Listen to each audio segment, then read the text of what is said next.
So the common challenge is a little bit of what we did for both of those companies. Almost every company, when they get over, let's say, 50 employees all the way up to hundreds, they have got some key challenges that are holding them back. It's affecting their EBITDA, is causing problems in operations. Welcome to the Feria TechCast, where we bring you all things science, engineering, technology, and innovation. Today we are joined by Eric Garrison, the founder, CEO, and CTO of WTE Solutions. With over 25 years of experience, he's helped everyone from Fortune 500 companies to local churches design and deploy real-world tech from cloud infrastructure to AI. His journey started not in a server room, but in his father's laundromats, fixing washers and dryers. He even left a dream job running the online division for Marvel Comics to start his own company. In this episode, we'll explore how to make complex tech accessible and how hands-on problem solving shapes great leadership. So, Eric, welcome to the show. Ezekiel, it's so nice to meet you today and have me on your podcast. Yeah, I'm really excited to have you here and eager to get things started. So, quickly, let's dive in, Eric. Your career started in a very hands-on way, helping your dad fix washers and dryers in his laundromat. So, how did that early experience of troubleshooting physical machines shape your approach to solving today's complex cloud and software problems? Yeah, so it does sound strange, but this was back in the 80s, and uh, those washers and dryers were getting computer boards put inside of them. And that was something I was very good at understanding and being able to diagnose. My father was an electrical engineer. We had three laundromats in South Florida, and there's always stuff to fix there, and changers, and also had video games. So I maintained a lot of the stand-up old quarter-fed arcade games. But yeah, so it is kind of funny that that's kind of the origin point, but that also started me on the entrepreneurial journey. So not long after that, I actually started my first business and sold it not all that long later. And got some great experience there. But that back then, when you built computers, you actually built computers. You bought the components, you put them together. So I would do that for other businesses down there. So as well as running the laundromats. It was also about being able to interface with the local businesses around the laundromats. Was a kind of a side gig I had. I've always had the side hustles even before it was called. Fantastic. That's a really Yeah. interesting journey. So, Yeah. Eric, you had what you call a quote unquote almost dream job running the online division for Marvel Comics. So, what was the pivotal moment that made you leave Spider-Man behind to start your own company, WTE Solutions? Yeah. So uh, it was a period where Marvel actually went into bankruptcy. So this is back in 1995. They had filed Chapter 11, 95, 96, somewhere around there. And I was not able to keep growing and some of the divisions. I got to do great stuff. Started a number of the online websites for them. Did a bunch of things, starting with them in IT. But the dot-com boom was happening. I was starting a new company that was going to sell DVDs and music online. The side gig for that was I picked up when I was leaving Marvel Comics. A friend of mine goes, "You know what? You're going to need some good income. I want you to meet these guys. We got a great project. We're spinning up with Reebok and this up and coming basketball player named Allen Iverson." So I built the official Allen Iverson website. It's back when websites weren't all that popular. Not everybody had one. So I built the official Allen Iverson website for the clothing release in conjunction with Reebok. And then I followed it up the following year for Tim Duncan and created slamduncan.com for, so I worked with the NBA Rookie of the Year, their rookie years, 2 years in a row. And that really helped the career along. So then, had a couple of businesses, never have had any go out of business.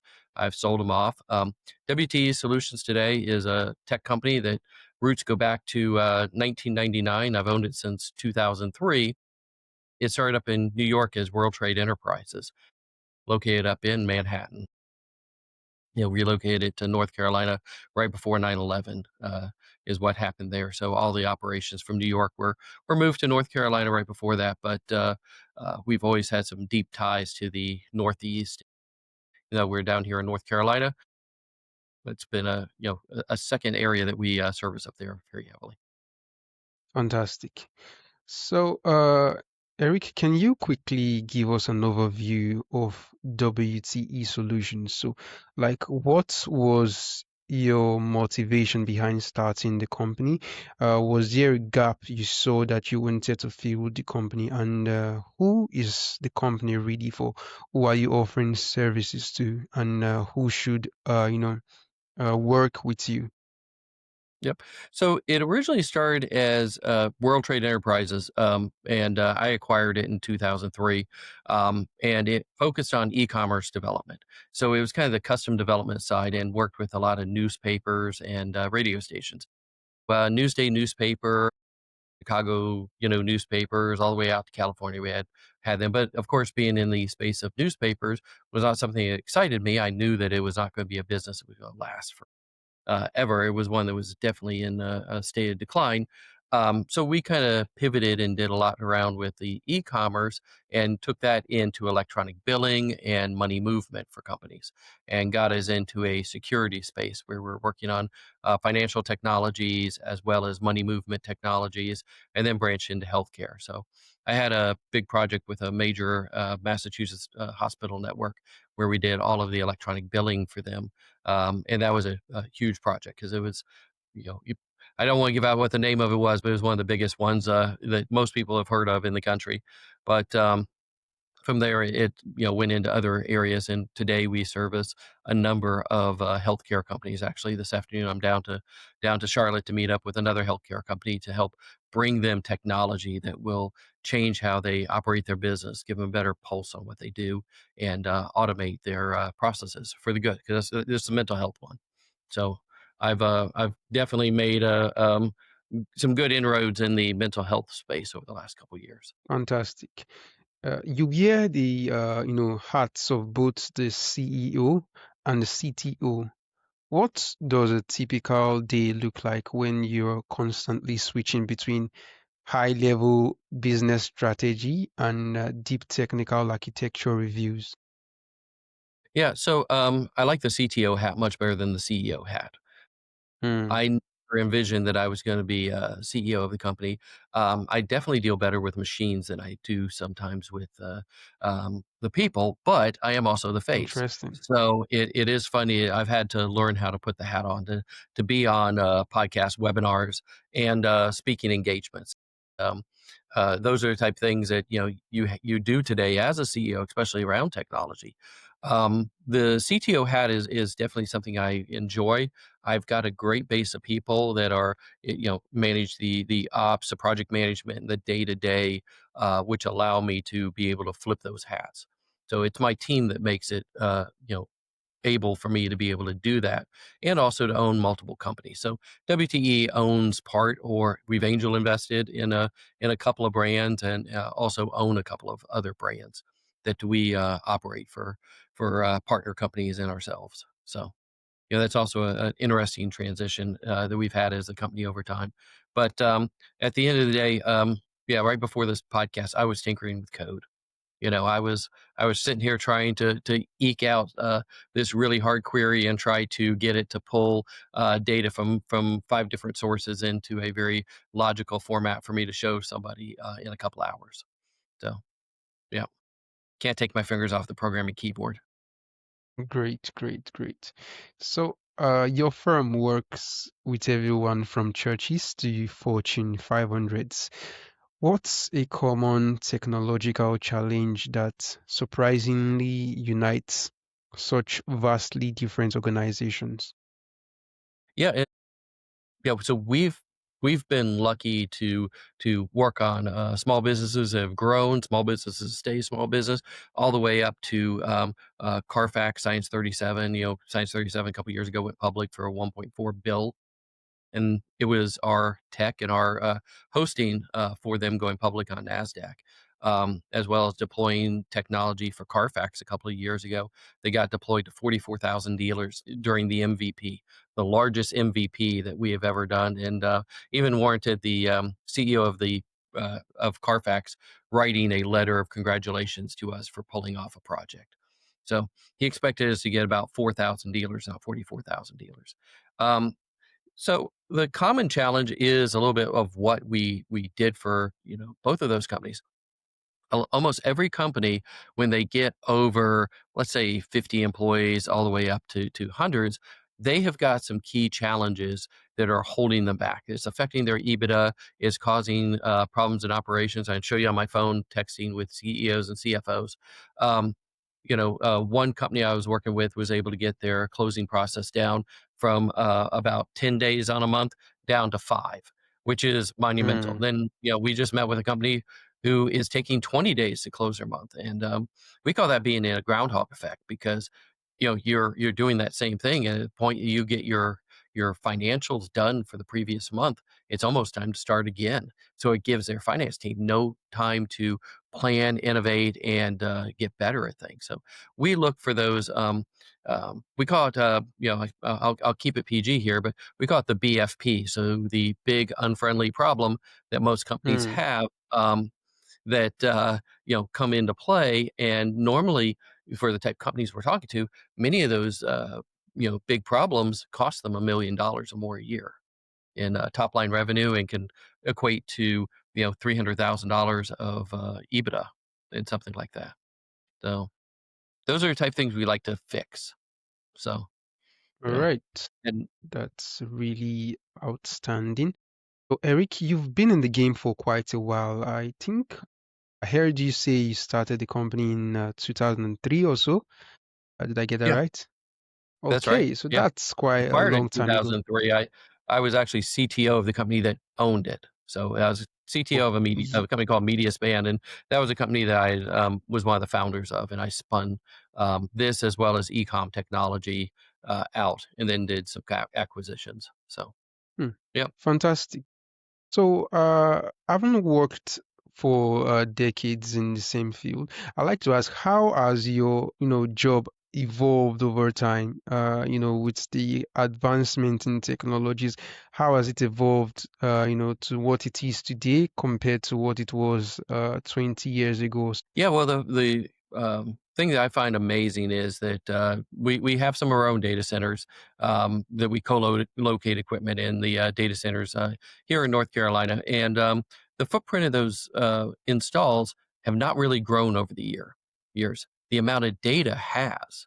So what we used to be able to do, and would have to have 7 servers, a load balancer, and big storage array, we're now able to do with a handful of servers, which gives us much Hmm, greater capacity. So the nice thing is, we can handle, we have a website we host that gets over 1 million logins a month. So that type of hardware, you know, 10, 20 years ago was a ton of hardware, and a ton to have the redundancy on it. Today, we're able to put cloud-based, web app firewalls and load balancers, and then tier it between multiple data centers for a lot less cost than it used to happen. So the cost of doing business does come down, but we also step things up. So clustering, high availability, and shooting for that great customer experience. It used to be that um, we had to make sure customers always have to be happy, because no, yeah, they're always going to complain about the tech if you don't. And it used to be called customer service, and it should have been called customer no service. Now it's called customer experience, which means that we're also evolving the tech to be able to touch, track, and best serve up the data for the customer. And sometimes that customer is the CFO of a company, or the accounting department of a company, or HR. So it, that customer experience is not just outward facing to the end people on the end of a phone anymore. great. I am curious about your process of making tech accessible. We like, for example, when a client comes to you overwhelmed by terms like Kubernetes, what's your go-to analogy or story to help them grasp the core concept? Well, when it comes to like stuff like microservice Kubernetes clusters, um, we try not to get them to focus too much on that. That's just the high availability and scalability. So um, it's really there to give them the assurance that we can build a tech that's going to be able to scale. The terminology that we end up using in the frame of reference, we've over the years have built a lot of building blocks internally. We call them Lego blocks because there are pieces of technology that we have developed. There are intellectual property, they give us a leg up. A lot of development companies will start with ground zero and start with building the login table, the users, all of this. We don't have to. We've already got this great infrastructure and foundation to build upon. So we've got some content management, some user management, SMS, email, all of that figured out. We're not learning on the client's dime. We've invested in it already, and that allows us to get that turnaround time very quickly. Also gives them confidence because if you're starting up and going through and trying to work with a client who doesn't understand, especially if we're talking, when it comes to authentication and two-factor authentication and tying into their O365 via SAML. Those are the type terms that we try to, we'll talk when we're talking tech to tech or geek to geek communications, but we're not going to try to use that with the client. So we have our project management and people serving that sales role use more friendly terms of it, but then they also know that we've got the high tech elements behind. We are also a little bit different in the fact that our tech team is all here in the U.S. and actually some of them are just outside my office. So we don't offshore a lot of things. We have offshored some tech to from partners, from time to time when we need extra hands on the keyboard. But the primary mode that we do is it is onshore, highly skilled technology specialist. So we try to stay always in the Microsoft and SQL stack that we know, APIs, web services, we know like the back of our hands. And those are the type things that most people don't think about properly. They'll say, our HR application has an API. We should be able to get the data. Yeah, you should be able to. So, but now you got to do it securely and make it work.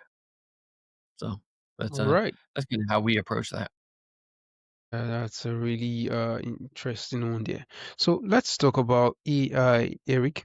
Beyond the hype, what is one practical, high impact use of AI you are implementing for your clients right now that doesn't really require a massive data science team? Well, we employ a lot of AI. So every one of our clients are benefiting from AI, whether they know it or not, because our teams are Mm, using it for design, for quality assurance, for writing scripts, for writing SQL, for proofing things.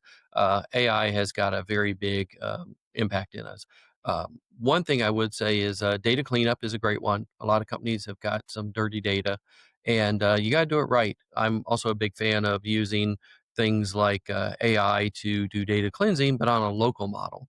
So I've got a couple of machines that we run that have local LLMs, so we don't have to send the data across the wire to do that. Also, a great way of doing research on your total addressable market. I did a project for a client where we needed to build a list of a whole bunch of lawyers and look to see what the specific types of lawyers, how many estate lawyers are across the country, and bring back data on a lot of them that fit a particular pattern. We worked with the Google API to find them in the Google My Business, and then we used a local LLM to go and pull back and analyze specifically what we were looking for. That would have been about $4,000 worth of ChatGPT time to do that. It ended up running on the local LLM probably about $400, so about a tenth of the cost. If you're doing something small, the cost is not really high. When you start talking about hitting, um, you know, 50,000 web requests and analyzing that data. You got to watch what you're going to do on your token cost there. All right. Oh, and we also did it in 48 hours. Hmm. Yeah. Impressive. There was no timeouts, no, rate limits, no errors. It just ran, and that's part of why you use a local LLM for that predictability. Fantastic. So, from your unique vantage point, what is the single biggest mistake you see companies make when they try to modernize their tech stack or move to the cloud? Um, they start with something really, really hard and think that they're gonna fix the biggest challenge in their business with AI, Hmm. instead of starting with something that's small and repetitive. They're trying to get $100,000 win versus a, $10,000 win out of the gate. So they start, with a big vision too big before the team has a chance to do it.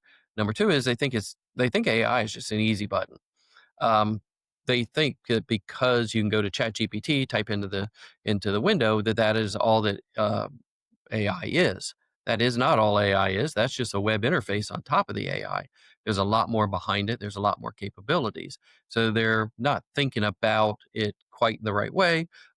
We were a user of OpenAI before they had ChatGPT. So we had a app deployed in healthcare that was using it to augment what we were doing with some tech.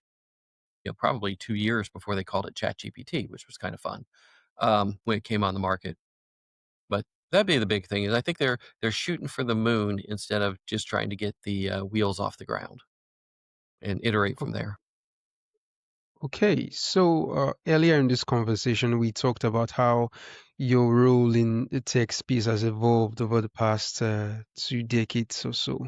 So now let's talk about what actually did not change. So looking back at your journey from the early internet at Marvel to today's AI-driven landscape, what has been the most constant, unchanging principle of good technology leadership? Well, it's that's a great question, and I have a great answer for it. I hope.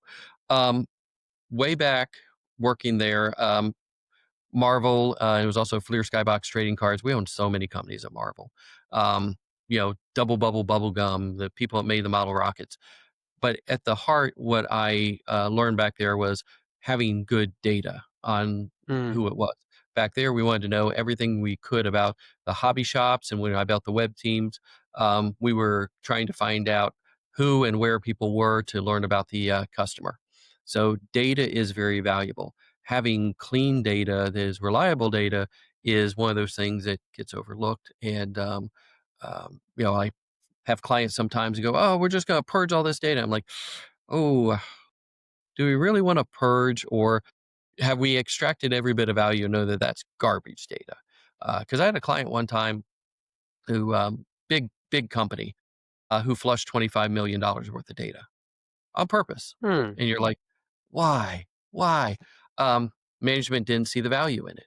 Um, about 2 years later, I bet they were kicking themselves on that because then they had to go back to, reacquire, reclean, and yeah, it was not in the best of state, but it also wasn't in the worst of state. So, making sure that you are, building a model, of who the customer is and trying to augment that data, and that's something that big companies like an AT&T or Verizon, Google, they do world class. I mean, if you look at the type of targeted advertising we all get on our streaming devices, they know so much about us today. And a lot of companies are not even making sure that they get people's cell phone numbers. all right. So, if you could get every business leader to understand one thing about technology that would save them time, money, and stress, what would it be? Definitely hire good people that and educate them on what the mission is of their department and where they can help. Sometimes you have got a lot of generalists um, that are making advice, but you need to have those hands-on people that are really good and are going to dive in and become the experts. In our area, we call it the SME, the subject matter expert. many times they don't wear that title. It's not something that's on their business card. They just happen to be the person in a business, in a organization that fell into that. Um, there's a client that we work with that I refer to a particular person that she is the SME internally, but that's not something that's ever on her business cards. I'm not even sure she knows she is our SME for that product, but she definitely is. And those are the best type of champions because they know how the users are working with it.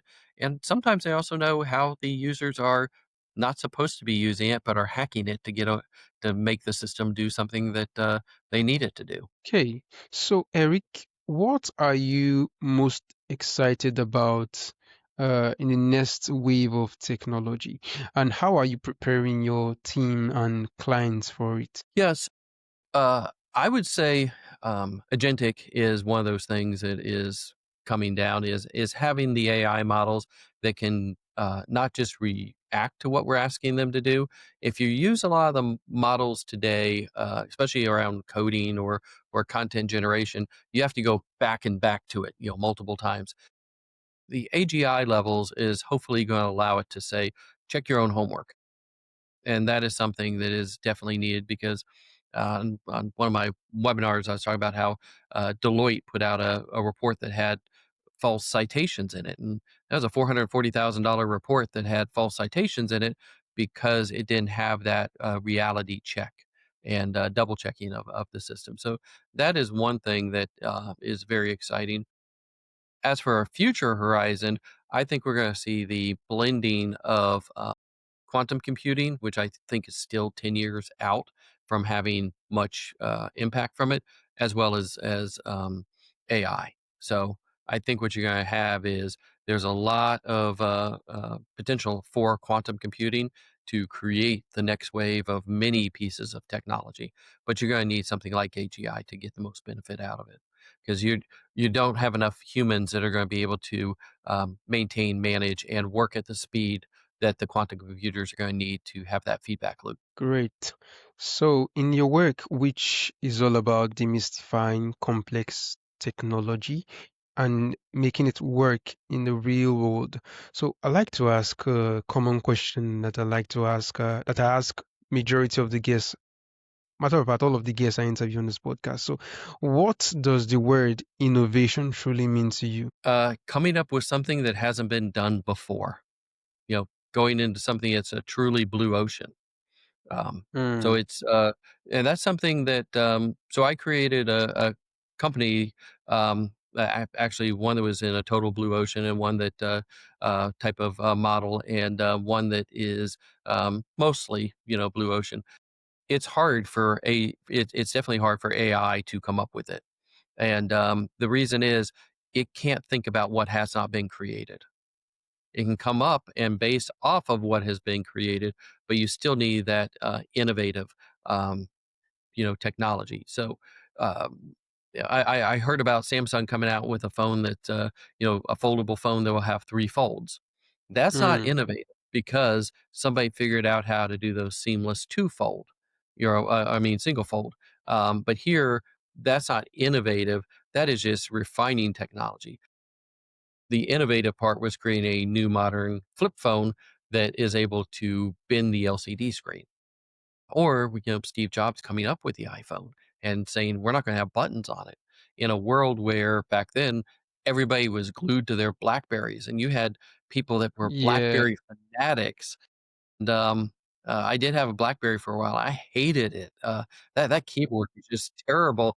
My hands are just slightly too big to use something like that. And when I got Wow. iPhone 2, and I'm like, oh, this is so much better than BlackBerry because I can flip the phone sideways and have a little bit bigger keys.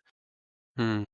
Yeah, so innovation is definitely coming up with something that is new, something that's just being, inventing. But I think innovative is also, it has to fill a need. So the best innovation is I'm creating something that people want or need to fill this gap. So That's a really incredible way to see the meaning of the word innovation, Eric. Thanks for sharing your own perspective with us. So no, thanks for finally, you. Yeah, great. For our listeners who want to cut through the tech noise and get clear, actionable insights, so where's the best place for them to contact you, follow your work or learn more about you and what you do, or perhaps get your resources? Yep, couple places.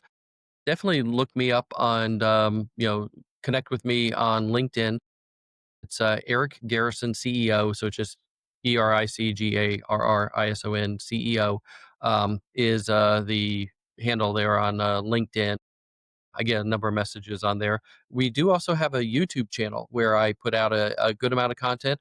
I give out content over there that I also get paid to go speak sometimes. Give it away for free. You get all the best stuff for free over there. Took a little bit of a Gary Vaynerchuk type of mode of going to give away the good stuff over there. So just look for WTE Solutions on YouTube is the other good place. Our website is WTE.net. The nice thing about being around the internet for a long time is my email address is nice and short. So, WTE.net is a great resource over there as well. There's a tech dictionary where we've got a bunch of the modern AI and technical terms that we try to write in a approachable format. So we kind of Wikipedia that type of tech on our site. Fantastic. Eric, it's been a really insightful conversation with you, and I am totally excited and honored to have you on the show today. Thank you. Thank you so much for having me here. Yeah. So,